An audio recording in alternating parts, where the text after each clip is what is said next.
हाय दोस्तों, मैं हूँ आरजे नावेद बायोग्राफी और मैं रेडियो मिर्ची नावेद में जॉब करता हूँ। मैं यूपी के एक छोटे से गांव के गवर्नमेंट स्कूल में पढ़ा हूँ। मैंने अपने 6th क्लास से इंग्लिश पढ़ना शुरू की है। जब पहली बार हमें इंग्लिश पढ़ाने टीचर आए तो किसी ने पूछा कि इनका मतलब क्या है, तो टीचर ने बताया अंदर, तो उसने कहा वो वाला इन नहीं, इन वाला इनका क्या मतलब है, तो टीचर ने कहा थोड़ा सा और अंदर। तो इस बात से आप समझ सकते हैं कि हमें कैसे पाया होगा। मैं रेडियो करता हूं और मैंने रेडियो ज्वाइन किया 2004 में। बहुत साल पहले मैं एयरटेल ऑफिस में जॉब करता था।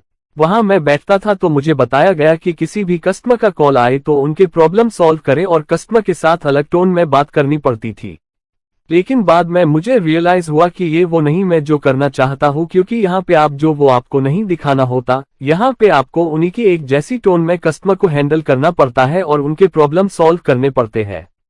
वहां पर तो वो मुझे रात के टाइम बिठा देते थे क्योंकि मैं अलग तरह की आवाजों की नकल करता था। मैं रात को 2 to 3 बजे लड़कों के कॉल्स हैंडल करता था और लड़की के आवाज में बात करता था और उनको प्लान बेचता था।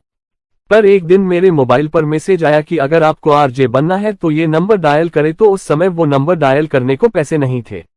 तो मेरे दोस्त से मोबाइल लेके मैंने नंबर डायल किया तो उन्होंने बताया कि डेली टाइम्स के फर्स्ट पेज का फर्स्ट आर्टिकल पे, पर तो ना मेरे पास पेज था और ना आर्टिकल पर। फिर भी मैंने ऑडिशन दिया।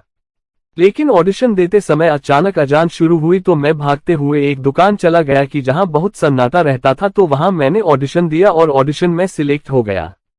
जब मैंने रेडियो ज्वाइन किया तो बहुत सारे लोगों ने बताया कि इस तरह करना है, उस तरह से करना है। हर एक फील्ड में अपना अपना एक तरीका होता है और उस हिसाब से हमें खुद में चेंजेस करने पड़ते हैं।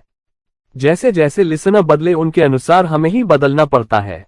मैंने बिजनेस स्टडी में बैचलर की है और वो पूरी करके मैं दुबई चला गया क्योंकि मुझे लगता था वहां बहुत पैसा मिलता है, लेकिन वहां पे 12 घंटे खड़े रह के उनको प्लान समझाना पड़ता था, तब जाके मुझे 1000 दिरहम मिलते थे और उसमें मुझे पूरा खर्चा निकलना पड़ता था। लेकिन फिर मैं इंडिया लौटा और रेडियो शुरू किया और हमने रेडियो में प्रैंक कॉल मिर्ची मुर्गा मैसेज देना शुरू की। उस शो से हम सिर्फ लोगों को हंसाते नहीं थे, थोड़े रुलाते थे और लोगों को कुछ सबक भी सिखाते थे और कुछ ऐसे भी प्रैंक करते कि उनको उनके तरीके से सिखाते।